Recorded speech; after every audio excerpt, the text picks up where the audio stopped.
সম্মানীয় দর্শক, একক সংখ্যাগরিষ্ঠতা না পেলেও তৃতীয়বার কেন্দ্রে ফের সরকার গড়লেন নরেন্দ্র মোদী। রবিবার তৃতীয়বারের জন্য দেশের প্রধানমন্ত্রী হিসাবে শপথ নিলেন তিনি। তার সঙ্গে শপথ নিলেন ৭২ জন মন্ত্রী।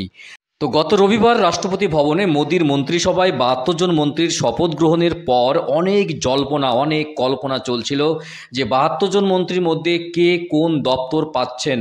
অবশেষে প্রতীক্ষার অবসান ঘটল। বিগ ব্রেকিং নিউজ আপনাদের সামনে চলে আসলো। অবশেষে ৭২ জন মন্ত্রীর মধ্যে দপ্তর ভাগ হয়ে গেল। ইয়েস, আর দেরি নয়, আমরা এই ভিডিওর মাধ্যমে দেখে নেব কে কোন দপ্তর পেলেন। অর্থাৎ স্বরাষ্ট্রমন্ত্রীর দায়িত্বকে পেলেন না অমিত শাহ থাকলেন, অর্থমন্ত্রীর দায়িত্বকে পেলেন না নির্মলা সীতারমণী থাকলেন, এবং স্বাস্থ্যমন্ত্রী কে হলেন, শিক্ষার দায়িত্ব কার হাতে থাকলো। বাংলা থেকে দুজন সাংসদ সুকান্ত মজুমদার এবং শান্তনু ঠাকুর তারাও মন্ত্রী হয়েছেন, তাদের হাতে কোন দপ্তর থাকলো বা কোন দপ্তর গেল, সমস্ত কিছু আপডেট বা সমস্ত কিছু জানিয়ে দেবো আজকের ভিডিওতে।